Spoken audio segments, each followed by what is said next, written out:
Hello my dear friends, welcome to our YouTube channel. मेरा नाम है मयूरी भागवानी और आज की डेट है 22 अगस्त। 22 अगस्त के जितने भी इम्पोर्टेंट आर्टिकल्स आज द हिंदू और इंडियन एक्सप्रेस में आए हैं उन सभी को एनालाइज करेंगे and this analysis will be based upon UPSC perspective. Okay, UPSC perspective से इसको एनालाइज करेंगे। This can also be helpful to you in your state PCS exams and in one day examination. Okay, तो शुरुआत करते हैं। लेकिन आगे बढ़े उससे पहले मैं बता दूं कि आप मुझसे इन सभी मीडियम्स के थ्रू कनेक्ट कर सकते हो। टेलीग्राम पे हमारा ये चैनल है मयूरी भागवानी। इस पे आपको इन लेक्चर्स की पीडीएफ मिल जाया करेगी, तो अगर आप इनको रिवाइज करना चाहते हो इन करंट अफेयर्स को बार बार, तो आप डायरेक्टली पीडीएफ के थ्रू भी कर सकते हो। ओके, इसके अलावा मेल, ट्विटर और इंस्टाग्राम के थ्रू भी आप मुझसे कनेक्ट कर सकते हो। कोई भी आपकी क्वेरी हो, डाउट हो regarding UPSC, you can send them to me via all these mediums. Okay, आगे बात करते हैं आज के टॉपिक्स की। तो देखो, जीएस 1 में ज्योग्राफी में हम देखेंगे क्लाउड बर्स्ट के बारे में। जीएस 2 में इंटरनेशनल रिलेशन में देखेंगे इंडो चाइना रिलेशंस के बीच में बारे में। देन देखेंगे नेपाल के न्यू सिटीजनशिप लॉ के बारे में, जिसके ऊपर बहुत बवाल मचा हुआ है। जीएस 3 में देखेंगे साइंस एंड टेक में फॉरएवर केमिकल्स के बारे में, क्या होते हैं ये, कैसे आते हैं, इन सब के बारे में देखेंगे। इकोनॉमी में देखेंगे यूएसए पैराडॉक्स के बारे में। एंड जीएस 4 में we have nothing for today. Okay, तो शुरुआत करें उससे पहले एक बहुत बड़ी announcement, chase your goal initiative.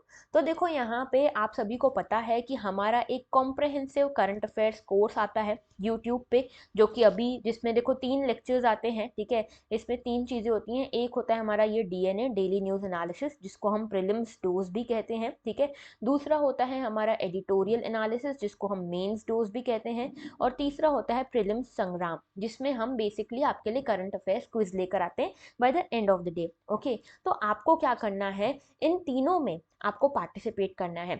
Okay, तो कैसे पार्टिसिपेट करोगे? पहले तो आपसे डीएनए के दौरान प्रीलिम्स, जो प्रीलिम्स डोज चल रहा है उस दौरान बीच वीडियो में एक क्वेश्चन पूछा जाएगा, उसका जवाब देना आपको कमेंट सेक्शन में।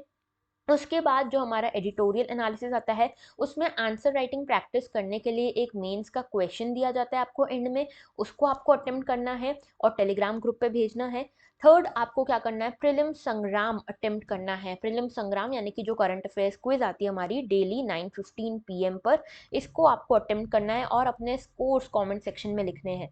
जो भी लोग इन तीनों में कंसिस्टेंटली परफॉर्म करेंगे, इन तीनों सेक्शंस में कंसिस्टेंटली परफॉर्म करेंगे, उनको मेरी साइड से जाएगा एक मेंटरशिप कॉल। और ये मेंटरशिप कॉल आपको आएगा ऑन 4 सितंबर 2022।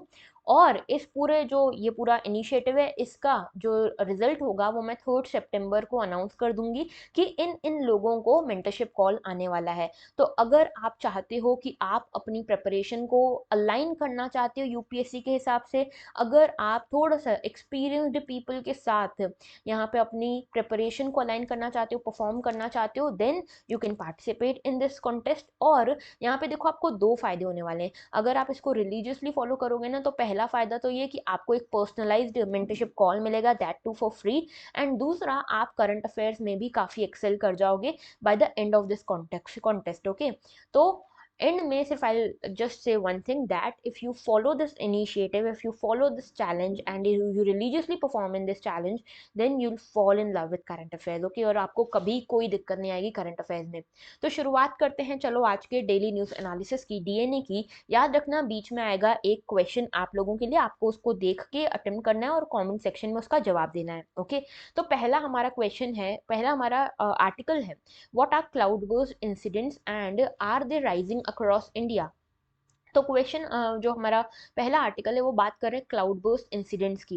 तो क्लाउड बर्स्ट की बात क्यों हो रही है? क्योंकि हिमाचल प्रदेश और उत्तराखंड में आपको देखा होगा आपने कि 3-4 दिनों से कंटिन्यूसली आपको ये न्यूज़ देखने को मिल रही होगी कि इतने लोगों की डेथ हो गई because of the heavy rains, इतने लोगों की डेथ हो गई because of the cloud burst. तो 3-4 दिनों से हिमाचल प्रदेश और उत्तराखंड में काफ़ी बार क्लाउड बर्स्ट और काफ़ी बार फ्लैश फ्लड्स के इंसिडेंट हमको देखने को मिले हैं। और यहाँ पे इन दोनों स्टेट्स में इन दोनों चीज़ों के कारण क्लाउड बर्स्ट और फ्लैश फ्लड्स के कारण लैंडस्लाइड्स भी हमको कंटिन्यूसली देखने को मिल रही है, इसीलिए ये न्यूज़ में है। अब देखो क्लाउड बर्स्ट होता क्या है। क्लाउड बर्स्ट को अगर आप इंडियन मीटरोलॉजिकल डिपार्टमेंट के हिसाब से देखोगे तो इनके हिसाब से एक लोकलाइज्ड एरिया यानी कि एक छोटे से एरिया में बहुत ज़्यादा रेनफॉल हो जाना for a continuous time period, या फिर इसको ऐसे बोल सकते हो 1 घंटे में 1 आवर में 10 सेंटीमीटर रेनफॉल अगर हो जाती है, that is set to be a cloud burst according to Indian Meteorological Department. Okay, तो कोई भी जगह पे 10 सेंटीमीटर जितनी रेनफॉल हो जाना किसी छोटे से एरिया में, किसी लोकलाइज्ड एरिया में, that is set to be cloud burst incident. Okay, या फिर 5 सेंटीमीटर बारिश हो जाए आधे घंटे में। ओके, तो यहाँ पे देखो अगर आप ओवरऑल देखोगे तो हमारे इंडिया में लगभग एवरेज के तौर पे 116 सेंटीमीटर रेनफॉल होती है एनुअली। ओके, एनुअली इतनी रेनफॉल होती है। अब ये देखो डिस्ट्रीब्यूशन सब जगह अलग अलग है। क्लाउड बर्स्ट में 10% जो आपका एनुअल, जैसे मतलब मान लो अगर 116 सेंटीमीटर आपके पूरे एरिया में साल भर में बारिश होती है, तो उसका 10% यानी कि लगभग 11 सेंटीमीटर 11.6 सेंटीमीटर भी अगर रेनफॉल हो जाती है आपके जगह पे 1 घंटे में, that is set to be a cloud burst incident. Okay, तो आईएमडी की स्टैंडर्ड डेफिनेशन तो यही है कि 10 सेंटीमीटर से ज़्यादा अगर रेनफॉल हो जाती है 1 आवर में, that is set to be a cloud burst incident. Okay, और इसके कारण काफ़ी बड़ा लॉस होता है। जैसे देखो मुंबई में एक ऐसा ही इंसिडेंट हुआ था 2005 में, जब 24 आवर्स यानी कि एक दिन में लगभग 94 सेंटीमीटर ऑफ रेनफॉल हो गई थी। सोच रहे हो, जितनी रेनफॉल 116 सेंटीमीटर तो पूरे साल में होती है बारिश, इनके यहाँ पे एक दिन में 94 सेंटीमीटर बारिश हो गई थी और बहुत ज़्यादा नुकसान हुआ था। लगभग 400 लोगों की डेथ हो गई थी। $1 बिलियन की इकोनॉमी का लॉस हुआ था हमारे देश में। अब देखो क्लाउड बर्स्ट क्यों कॉमन है, कितने कॉमन है। तो जनरली देखो मॉनसून के दौरान आपको ये क्लाउड बर्स्ट देखने को मिलते हैं और मोस्टली हिमालयन रीजन्स में आपको ये क्लाउड बर्स्ट देखने को मिलेंगे। और यहाँ पे जितना टेम्परेचर ग्रेडियंट होगा यानी कि जितना टेम्परेचर डिफरेंस होगा, जितना विंड सिस्टम यहाँ पे होगा, जैसा विंड सिस्टम होगा उस हिसाब से, टोपोलॉजी के हिसाब से ये क्लाउड बर्स्ट होते हैं। ठीक है, बहुत ही लोकलाइज होते हैं, बहुत ही छोटे एरिया में होते हैं, और ऐसे एरिया में बहुत छोटे छोटे एरियाज में होंगे जहाँ पे रेनफॉल मेजरिंग इंस्ट्रूमेंट भी नहीं होता, तो कई बार इसको आप ना प्रिडिक्ट भी नहीं कर पाते। ठीक है, तो यहाँ पे क्या होता है कि क्लाउड बर्स्ट होता है, क्लाउड बर्स्ट के कारण लैंडस्लाइड और फ्लैश फ्लड्स भी हो जाती हैं, तो एक्सटेंसिव डिस्ट्रक्शन आपको देखने को मिलता है। अच्छा, क्लाउड बर्स्ट को क्या फोरकास्ट किया जा सकता है, तो देखो जनरली इसका आंसर मिलेगा आपको नो। क्यों ऐसा? क्योंकि देखो इंडियन मीटरोलॉजिकल डिपार्टमेंट जो है वो आपको ये बता सकता है कि बारिश होने वाली है, कितनी बारिश होने वाली है, light rainfall, heavy rainfall, very heavy rainfall, ये सब आपको बताया जा सकता है बाय इंडियन मीटरोलॉजिकल डिपार्टमेंट। लेकिन यहाँ पे ये नहीं बताएंगे, वो हर छोटे छोटे एरिया के लिए फोरकास्ट नहीं किया जाता, क्योंकि थियोरेटिकली भी पॉसिबल नहीं है और प्रैक्टिकली भी पॉसिबल नहीं है। तो अगर आप इसको बहुत छोटे एरिया में कर दोगे तब ये जो रेनफॉल का प्रेडिक्शन है बहुत ज़्यादा एक्यूरेट हो जाता है, लेकिन इतना हमारे पास ना इंफ्रास्ट्रक्चर है, ना हमारे पास इतना पैसा लगाने को है। तो हम यहाँ पे कोई भी स्पेसिफिक क्लाउड बर्स्ट इवेंट को फोरकास्ट नहीं कर सकते, इवन पॉसिबिलिटी को भी हम फोरकास्ट नहीं कर सकते। हम सिर्फ रेनफॉल की पॉसिबिलिटी को फोरकास्ट कर सकते हैं, और उसमें भी ये नहीं कर सकते कि कितना क्वांटम ऑफ रेनफॉल होने वाला है। ओके, तो क्लाउड बर्स्ट इंसिडेंट्स का इंक्रीज हो रहे हैं, तो देखो यहाँ पे लॉन्ग टर्म ट्रेंड जो है वो यही बताता है कि कंटिन्यूसली क्लाउड बर्स्ट इंसिडेंट्स जो हैं वो इंक्रीज हो ही रहे हैं, और जो ओवरऑल अमाउंट है रेनफॉल का उसमें ज़्यादा चेंज नहीं आया है, लेकिन ये जो शॉर्ट स्पैन में बहुत ज़्यादा रेनफॉल हो जाना है, ये बहुत ज़्यादा इंसिडेंट्स इस तरह के बढ़ रहे हैं। ओके, तो क्लाउड बर्स्ट इवेंट्स जो हैं वो ज़्यादा अब फ्रीक्वेंट हो गए हैं। ऑलराइट, तो ये था पूरा हमारा आर्टिकल अबाउट क्लाउड बर्स्ट। तो देखो यहाँ पे एक दो चीज़ें और बता देती हूँ क्लाउड बर्स्ट के बारे में, वैसे तो ऑलमोस्ट सब बता दिया है। ये देखो क्या होता है, रैपिड इंटेंस डाउनपोर होता है इसमें, स्मॉल रीजन में, एक छोटे से रीजन में बहुत ज़्यादा यहाँ पे रेनफॉल का डाउनपोर होना। ओके, अच्छा इसमें देखो यहाँ पे अकरेंस का रीजन क्या होता है, जनरली माउंटेन्स पे होता है, जैसे हिमालयन रीजन में हो रहा है।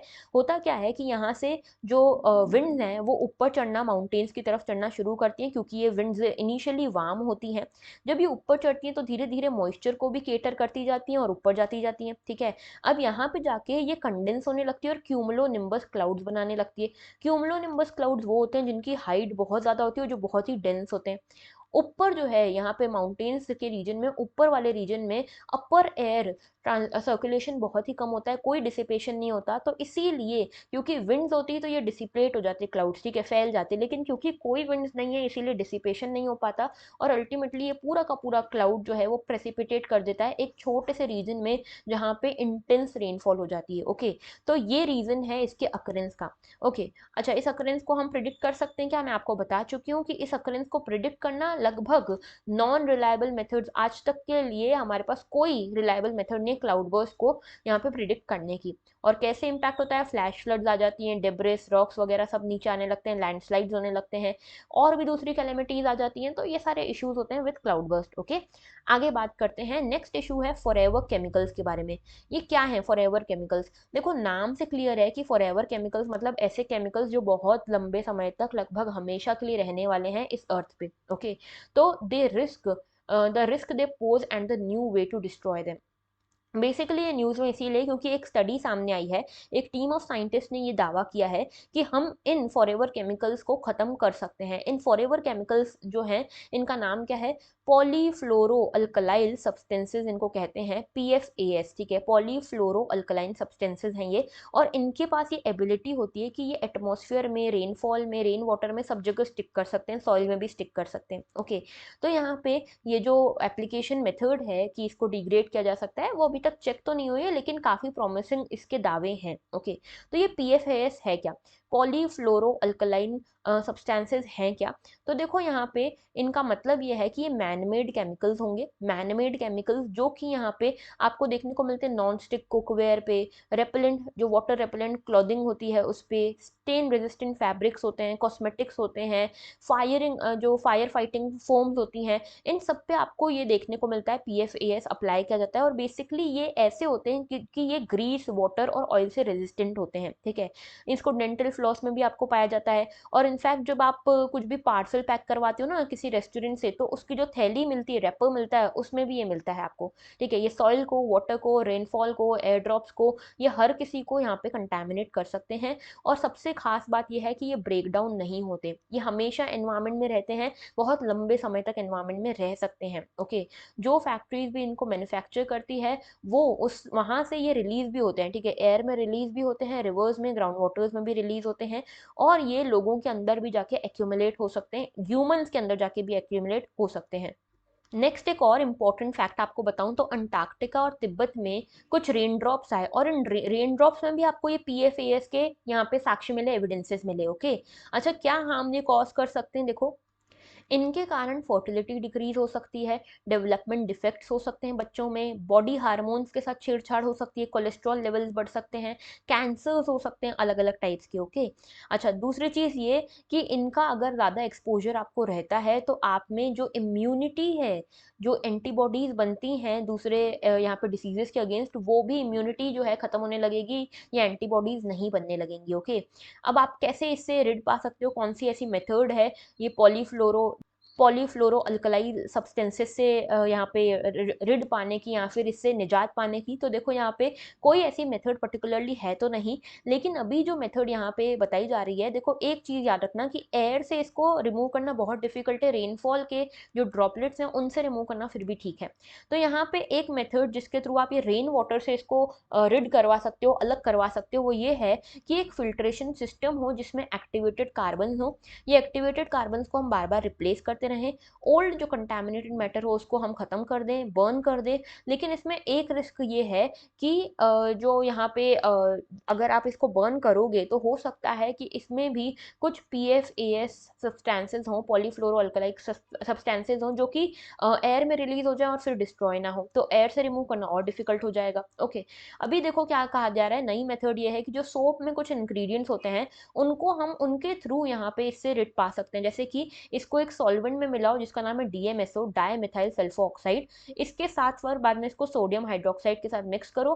तो ये पाया जा रहा है जब आप इसको बॉइलिंग टेम्परेचर पे हीट करोगे इस पूरे मिक्सचर को, तो यहाँ पे जो पॉलीफ्लोरो अल्कलाइन सब्सटेंसेज हैं वो डिग्रेड करने लगते हैं। ओके, आगे बात करते हैं, देखो इसके बारे में कुछ और बता दूं कि ये PFAS जो आप यहाँ पे वाटरप्रूफ मस्कारा या फिर लॉन्ग लास्टिंग लिपस्टिक्स यूज़ करते हो ना, उसमें भी आपको ये PFAS सब्सटेंसेस मिलते हैं। ओके, अच्छा ये जो है PFAS, ये एक बड़े पॉल्यूटेंट के अंतर्गत आते हैं, एक बड़े पॉल्यूटेंट कैटेगरी के अंतर्गत आते हैं जिसका नाम है परसिस्टेंट ऑर्गेनिक पॉल्यूटेंट। ठीक है, परसिस्टेंट ऑर्गेनिक पॉल्यूटेंट्स को भी फॉरएवर केमिकल्स ही कहते हैं। इसमें वन ऑफ द टाइप है PFAS। ठीक है, तो ये जो होते हैं ये ऑर्गेनिक कंपाउंड्स होते हैं जो कि एनवायरमेंटल डिग्रेडेशन से रेजिस्टेंट होते हैं, यानी कि इनका डिग्रेडेशन होता ही नहीं है। ओके, और ये जो है ये बायो एक्यूमुलेट होने लगते हैं। बायो एक्यूमुलेट यानी कि किसी भी ऑर्गेनिज्म के अंदर भी ये एक्यूमुलेट होने लगते हैं, यानी कि किसी ऑर्गेनिज्म के अंदर ये पीओपीज जो है परसिस्टेंट ऑर्गेनिक पॉल्यूटेंट्स ये जमा होने लगते हैं और उसके कारण उनको कई सारे हेल्थ इफेक्ट्स डिफेक्ट्स हो सकते हैं। ओके, इस ये pesticide, solvent, pharmaceuticals, industrial chemicals यहाँ सब जगह मिलेंगे। कुछ पॉल्यूटेंट्स होते हैं, कुछ पीओपीज होते हैं जो नेचुरली भी मिलते हैं, लेकिन याद रखना जो PFAS जिनकी हमने बात करी ये जनरली मैन मेड ही होते हैं। ओके, आगे बात करते हैं। तो देखो आज का क्वेश्चन ऑफ डे 1 आपके सामने जो कॉन्टेस्ट है हमारा चेज योर गोल कॉन्टेस्ट, उसका क्वेश्चन नंबर 1 है आज आपके सामने, which of the following convention deals with persistent organic pollutants. ये 4 ऑप्शंस आपके सामने हैं, मुझे जरा देख के बताना, जरा सोच के बताना, और अगर नहीं सोच रहे हो तो अगर आपको नहीं पता है तो थोड़ा सा इंटरनेट सर्च करना और मुझे बताना कि ये चारों जो कन्वेंशन है, आपको ये समझ में आ जाएगा चारों कन्वेंशन क्या करते हैं, इनमें से कौन सा कन्वेंशन है जो ये परसिस्टेंट ऑर्गेनिक पॉल्यूटेंट से डील करता है। ओके, या आप बताओगे मुझे इन द कमेंट सेक्शन। आगे बात करते हैं, India China ties can't be one way street.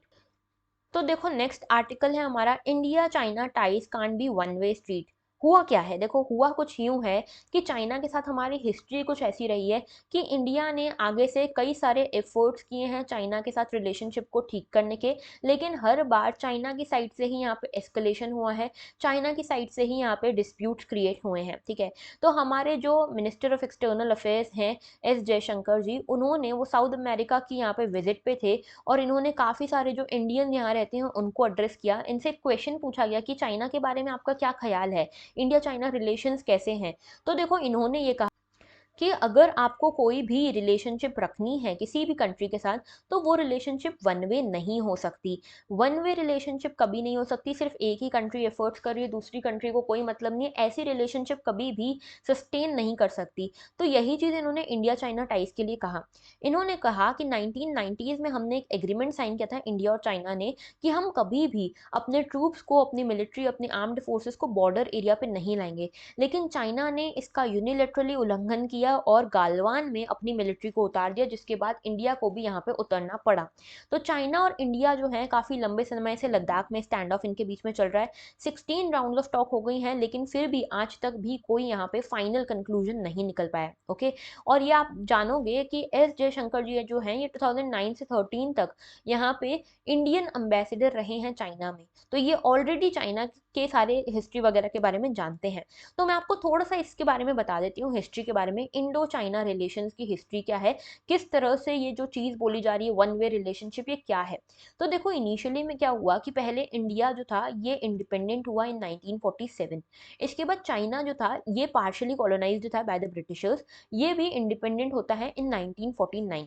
जब ये इंडिपेंडेंट होता है तो इसको पहली बार किसी कंट्री ने जो रिकॉग्नाइज किया था वो इंडिया ही था। India was the first country to recognise it. Okay, और यहाँ पे जब हमने इनको रिकॉग्नाइज किया तो ये उस टाइम पे कम्युनिस्ट कंट्री हुआ करते थे, हम कम्युनिस्ट नहीं थे, तो हमारी आइडियोलॉजीज अलग थी, लेकिन फिर भी इंडिया ने इन्हें खुले दिल से अपनाया। ठीक है, दूसरी बात क्या हुआ कि चाइना ने फिर बाद में बोला कि तिब्बत हमारा है। ठीक है, तो तिब्बत इन्होंने बोला हमारा है, हमने बोला चलो ठीक है तुम्हारा है। ठीक है, हमने हर तरह के फ्रेंडली रिलेशंस निभाए। हमारे पंडित नेहरू जो थे, हमारे प्राइम मिनिस्टर हैं, ये फॉर्मर प्राइम मिनिस्टर, उन्होंने पंचशील एग्रीमेंट भी साइन किया चाइना के साथ कि हम एक दूसरे की टेरिटरी में इंटरफेयर नहीं करेंगे, म्यूचुअल नॉन अग्रेशन दिखाएंगे, पीसफुल को एग्जिस्टेंस दिखाएंगे, ये सब कुछ हुआ 1954 में ही हुआ। और अगले ही थोड़े ही महीनों में पंचशील में क्या कहा गया था कि हम एक दूसरे की टेरिटरी को नहीं अक्वायर करेंगे। थोड़े ही टाइम बाद इन्होंने हमारी अक्साई चीन जो टेरिटरी थी उसे अक्वायर करने की बात कही और अल्टीमेटली 1962 में एक वॉर हो गई। इनफैक्ट आपको एक बात और बताऊं कि इंडिया इतना ज़्यादा अपना दोस्त मानता था चाइना को कि इंडिया ने जब तिब्बत पे ये लोग यहाँ पे रोड बना रहे थे, तिब्बत को अक्वायर कर रहे थे, तब भी हमने कुछ नहीं कहा, जबकि तिब्बत को हम भी अक्वायर कर सकते थे, लेकिन हमने नहीं कहा, ठीक है। हम तो हमेशा कभी भी हमने किसी के ऊपर यहाँ पे इन्वेड नहीं किया, किसी के ऊपर अटैक नहीं किया, तो हम तिब्बत पे भी कहाँ से करते। दूसरी चीज़ ये कि कोरियन वॉर्स हो रही थी, ठीक है, कोरियन वॉर्स हो रही थी। इसमें चाइना ने क्या किया था, नॉर्थ कोरिया को काफ़ी सारा डिफेंस मटेरियल यहाँ पे प्रोवाइड किया था। तो यूएन जैसी बड़ी ऑर्गेनाइजेशंस ने भी चाइना को इस कोरियन वॉर में एज एन अग्रेसर यहाँ पे इनको कहा था कि आप एक अग्रेसर हो, ओके।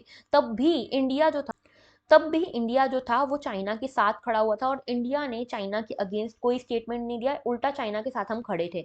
दूसरी चीज ये कि यूएन ने ये तक कह दिया था चाइना को कि आप अगर यहाँ पे और अग्रेसर की भूमिका निभाओगे तो हम आपके ऊपर अटैक कर देंगे।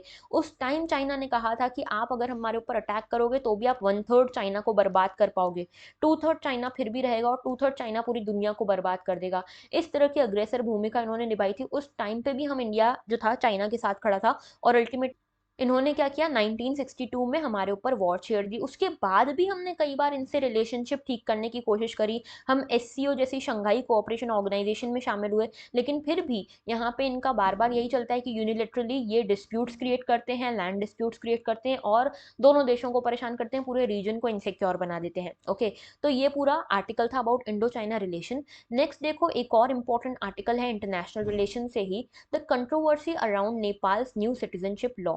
तो देखो ये नेपाल का नया सिटीजनशिप लॉ क्या है और इसमें क्या कंट्रोवर्सी है, आसान सी भाषा में समझाती हूँ। ये नया सिटीजनशिप लॉ जो है, इसके बारे में बात की हुई है। देखो हुआ क्या था, 2006 में यहाँ पे मोनार्की खत्म हुई और यहाँ पे प्रॉपर डेमोक्रेसी वगैरह शुरू हुई, ठीक है। 2008 में यहाँ पे तो यहाँ पे 2008 में अल्टीमेटली मोनार्की खत्म हुई और यहाँ पे इलेक्शन हुए, माओइस्ट गवर्नमेंट आई।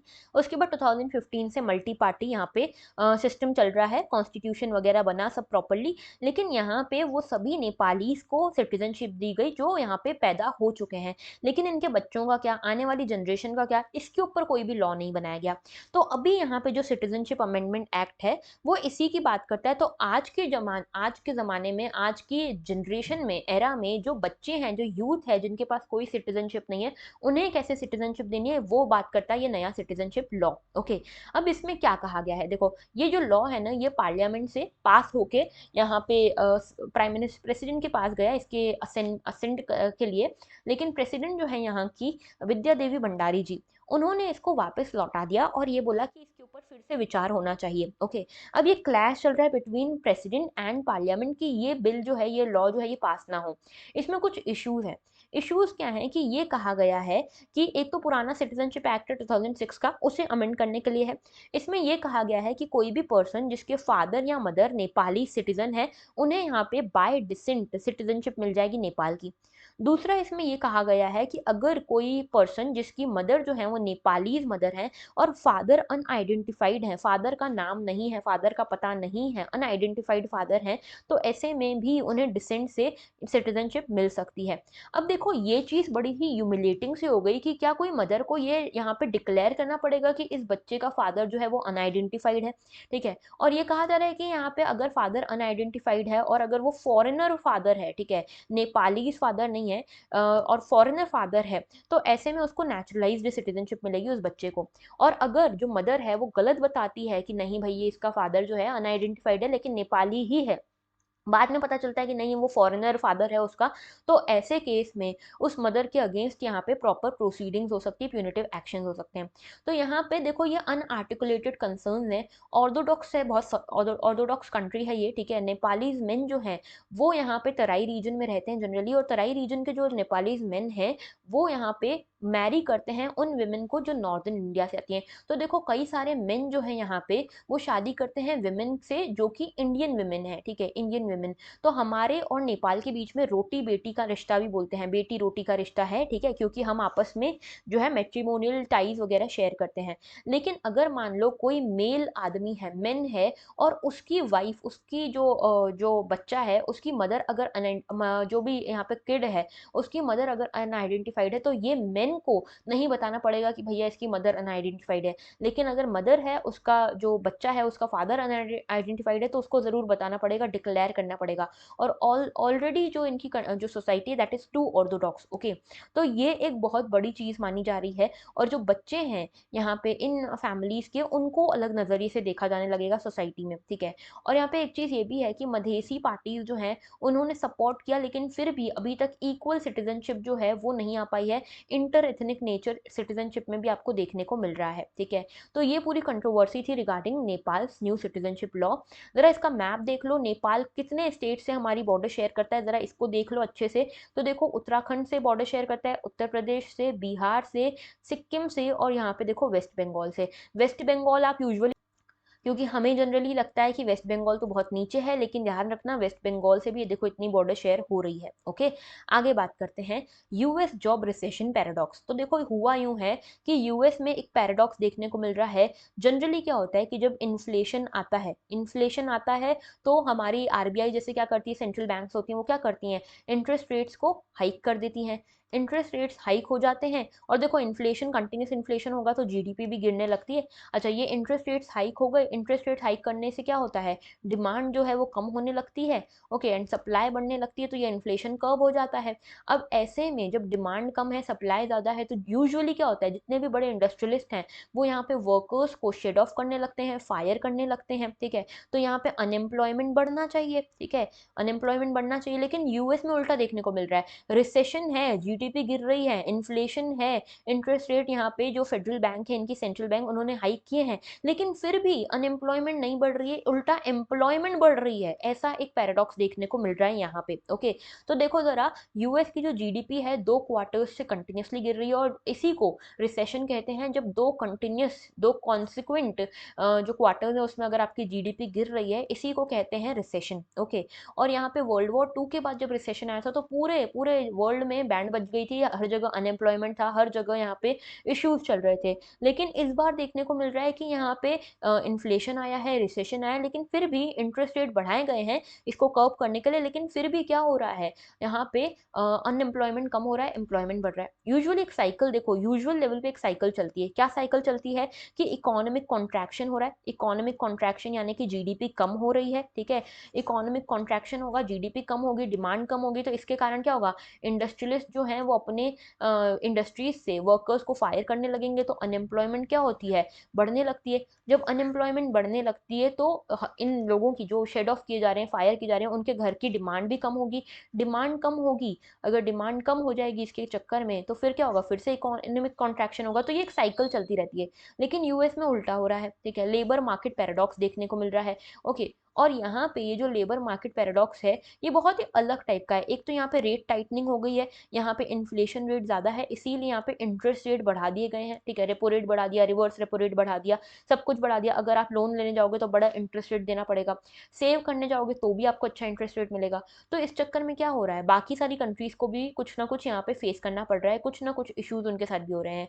क्या इम्पैक्ट है इसका, देखो इम्पैक्ट ये है कि पहला तो कि अगर यूएस के इंटरेस्ट रेट इतने बढ़ जाएंगे तो जो डेवलपिंग कंट्रीज़ के रेट्स इतने बड़े हुए थे, जब डेवलपिंग कंट्रीज़ के रेट्स इतने बड़े हुए थे तो जो यूएस के इन्वेस्टर्स थे वो इन डेवलपिंग कंट्रीज़ में इन्वेस्ट करते थे। अब यूएस ने खुद ने इतने रेट्स बढ़ा दिए तो गैप जो थी डेवलपिंग और यूएस के बीच में वो कम हो गई। तो यूएस के इन्वेस्टर्स डेवलपिंग कंट्रीज़ में क्यों इन्वेस्ट करेंगे, फिर जाके वो यूएस में ही इन्वेस्ट करेंगे। तो एक तो ये कि जो फॉरेन इन्वेस्टमेंट थी इन कंट्रीज़ में कम होने लगी है। करेंसीज भी अट्रैक्टिव जो नेक्स्ट करेंसीज की वो भी कम होने लगी है। इसके साथ यूएस पे जो इम्पेटस है ग्रोथ का वो भी कम होने लगा है, क्योंकि देखो चाइना वगैरह सब जगह पे इम्पैक्ट आएगा। हायर रिटर्न्स जो मिल रहे हैं, higher returns US debt market में, वो क्या कर सकते हैं, एक ट्रिगर कर सकते हैं मार्केट इक्विटीज को, और जो पूरे इन्वेस्टर्स का एंथुजियाज्म है वो यूएस मार्केट में जा सकता है हमारे मार्केट्स को छोड़कर। करेंसीज वगैरह को भी यहाँ पे इफेक्ट हो सकता है, क्योंकि सब लोग अगर यूएस में ही इन्वेस्ट करेंगे तो सारा डॉलर यूएस में ही जा रहा है, हमारे देश से डॉलर निकल रहा है, तो ऐसे में डॉलर की क्या हो रही रही है, कमी हो रही है, डॉलर की सप्लाई कम हो रही है, और जिस भी चीज़ की सप्लाई कम होती है उसके रेट्स बढ़ने लगते हैं। यानी कि हमारे देश में अगर डॉलर्स की सप्लाई कम हो रही है, इसकी कमी हो रही है, तो इसके रेट्स बढ़ने लगेंगे, यानी कि डॉलर अप्रिशिएट करने लगेगा और रुपी डिप्रिशिएट करने लगेगा, तो करेंसी को भी अफेक्ट पड़ता है। इसके अलावा अभी देखो एक चीज़ ये हो रही है कि अगर यहाँ पे इतना डिमांड क्रिएट हो रही है, और डिमांड क्रिएट करने के बाद यहाँ पे अगर इनके पास इतना कैपेसिटी नहीं है कि इस डिमांड को पूरा कर सकें, तो ये डिमांड आने वाली है चाइना, जापान, बांग्लादेश, इंडिया के पास, और यहाँ पे हम इसका फ़ायदा पूरी तरह से उठा सकते हैं। तो ये था पूरा article about USA recession paradox, recession labour market paradox. Okay, आगे बात करते हैं। तो देखो अल्टीमेटली आपके आज के लेक्चर में इतना ही था। अगर आपको लेक्चर अच्छा लगा है तो लाइक ज़रूर करना, मैंने एक क्वेश्चन पूछा है उसको कमेंट ज़रूर करना, and make yourself eligible for that, choose your goal, chase your goal initiative, and अपने गोल को चेस करने के लिए इस पूरे इनिशिएटिव को कंटिन्यूसली फॉलो करना, शेयर करना अपने दोस्तों के साथ, और सब्सक्राइब करना मत भूलना। That was all, thank you for watching and have a very good day.